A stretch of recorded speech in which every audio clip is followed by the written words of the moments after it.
California's got me looking like a beach bum. Sun up in my hair, I'm rocking long beachy curls. I'm feeling like a Cali girl.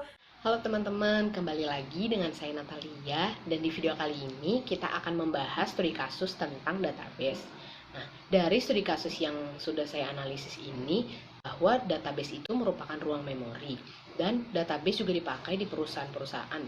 Namanya database pelanggan yang terdiri dari nama, alamat, riwayat pembelian. Database juga tercatat dari komunikasi antar perusahaan dengan pembelinya sendiri atau bisa dari formulir donasi.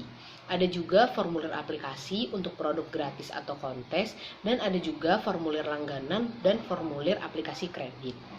Saat ini database mulai dikumpulkan dari media sosial, survei di web, dan lain-lain. Pertama itu ada perusahaan Forbes yang merupakan perusahaan media di Amerika yang menerbitkan majalah bisnis. Nah, Forbes ini setiap 2 kali seminggu menerbitkan majalah dan dia mempunyai situs web online besar yang jumlah pembacanya melebihi dari 45 juta orang. Nah, Forbes ini bisnisnya sangat bergantung pada periklanan untuk bagaimana pelanggan berinteraksi dengan Forbes. Pengumpulan informasi ini menjadi suatu database pelanggan yang memungkinkan pengiklan dapat mengiklankan produknya dengan tepat. Mereka menggunakan perangkat lunak SAP Business Object untuk menganalisis data jumlah pembacanya sendiri, memeriksa variabel mengenai ketertarikan terbesar pada pengiklannya. Forbes mengatakan mereka sudah dapat memahami pelanggan, apakah pelanggan ini sudah terdaftar atau belum, demografis pelanggan seperti gaya hidup, dan bagaimana pelanggan berinteraksi dengan Forbes. Pengumpulan informasi ini menjadi suatu database pelanggan yang memungkinkan pengiklan dapat mengiklankan produknya dengan tepat dan membantu publikasi Forbes dalam meningkatkan sirkulasinya. Yang kedua itu ada perusahaan Monster yang merupakan situs pendaftaran pekerjaan terbesar di dunia. Pendapatannya sendiri didapat dari perusahaan yang membayar untuk memposting lowongan dan mencari database resume pencari pekerjaan. Untuk mendapatkan para pencari pekerjaan, Monster menggunakan alat bantu manajemen pemasaran perusahaan Unica dan IBM. Database pemasaran Unica akan mempertahankan data ketika survei dijalankan, diklik dan diberi tanggapan. Dengan itu, Unica dapat menghasilkan surat yang didasarkan pada kriteria seperti perilaku atas tanggapan sebelumnya. Yang ketiga itu ada perusahaan Diapers yang merupakan peritel khusus yang berfokus pada produk perlengkapan bayi yang berbasis online dan terbesar. Diapers pernah berada di titik di mana dia tidak mempunyai data historis pelanggan untuk memprediksi bagaimana ibu baru berperilaku. Maka digunakanlah analisis prediktif dengan data historis pelanggan, berapa banyak pelanggan akan membeli sebagai pelanggan seumur hidup. Setelah datanya dikumpulkan, memungkinkan pelanggan membuat anggaran pemasaran berdasar pada demografis pelanggan yang berbeda. Yang keempat itu ada Target yang merupakan rantai peritel diskon terbesar di Amerika Serikat yang mengumpulkan data dengan menugaskan setiap orang yang berbelanja dengan ID tamu yang terkait dengan data apakah pembeli berbelanja dengan kartu kredit atau tidak, mengisi survei, memberikan tanggapan pada target. Data dari pelanggan yang terhubung dengan ID tamu juga berupa usia, status pernikahan, jumlah anak, lokasi tempat tinggal, apakah pelanggan baru pindah atau tidak, kartu kredit apa yang dipakai oleh pelanggan. Jadi dengan itu, database pelanggan sangat bermanfaat untuk bisnis saat ini. Kita akan melanjutkan ke pertanyaan-pertanyaan. Database pelanggan itu sendiri bertujuan untuk membantu perusahaan seperti Forbes yang pendapatannya dari iklan. Jadi mereka harus mengiklankan produk mereka ke target yang tepat. Jika perusahaan tidak mempertahankan data, maka mereka akan kehilangan beberapa iklan dan pendapatan tambahan mereka karena ketidakcocokan iklan dengan pelanggan dalam database mereka. Berikutnya itu ada perusahaan Monster yang merupakan situs pendaftaran pekerjaan yang mendapatkan bayaran melalui pemilik usaha dan memposting lowongan kerja yang sesuai dengan para pencari kerja, dan juga mendapat bayaran dengan mengumpulkan database para pencari lowongan di situs tersebut. Jika perusahaan tidak mempertahankan data, maka mereka akan kesulitan menghubungkan pencari pekerjaan dengan perusahaan pembuka lowongan yang membayar mereka. Nah, berikutnya itu ada perusahaan diapers. Berikutnya ada perusahaan diapers yang berfokus pada produk perlengkapan bayi berbasis online.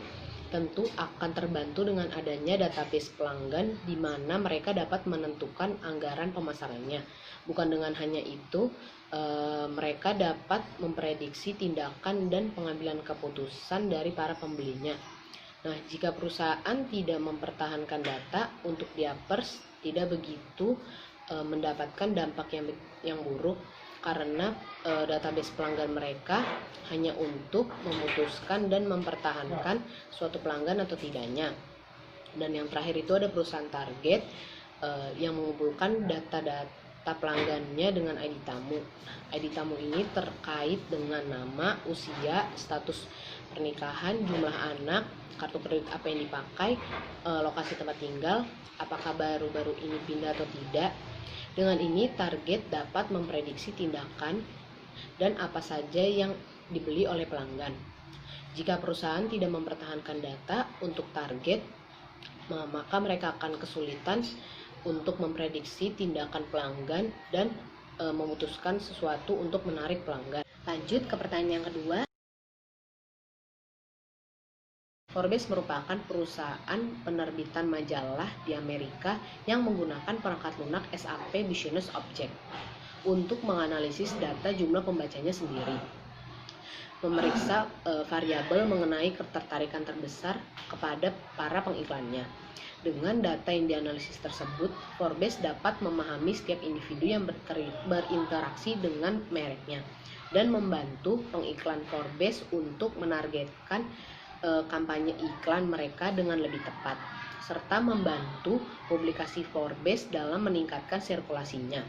Untuk Monster yang merupakan situs pendaftaran pekerjaan menggunakan perangkat lunak permodelan statistik SAS untuk mengidentifikasi pelanggan yang telah ada, dan prospektifnya sangat mungkin untuk membeli pendaftaran pekerjaan dan jasa lainnya dalam kuartal tertentu.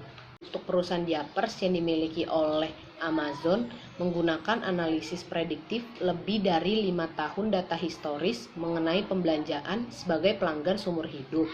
Kemudian target yang menggunakan data yang ditelusuri dari pelanggannya untuk mengidentifikasi produk-produk dan menghasilkan skor prediksi.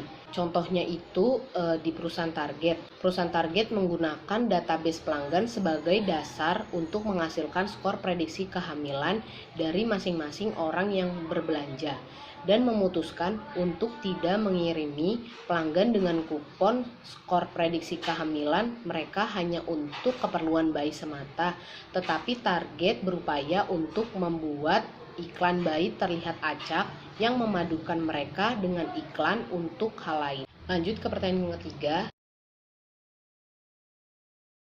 Tentu saja terdapat permasalahan etika yang muncul, seperti informasi pelanggan yang bersifat pribadi dan tidak ada hubungannya dengan perusahaan tersebar, dan membuat pelanggan merasa tidak nyaman dan terganggu akan hal tersebut. Jadi kualitas data dalam perusahaan sangat mempengaruhi terhadap informasi yang dihasilkan, baik untuk produsen maupun konsumen. Perusahaan harus dengan cepat menemukan hal yang membuat pelanggan tidak nyaman untuk diselesaikan dengan baik. Berdasarkan undang-undang privasi saat ini, seperti perusahaan target, tidak ada satupun yang dapat mencegah mereka untuk membagikan informasi pelanggan dengan organisasi lain yang bukan bagian dari target. Tetapi mereka menyediakan penawaran khusus kepada pelanggan sesuai dengan apa yang mereka dapatkan. Cukup sekian pembahasannya dari saya. Terima kasih.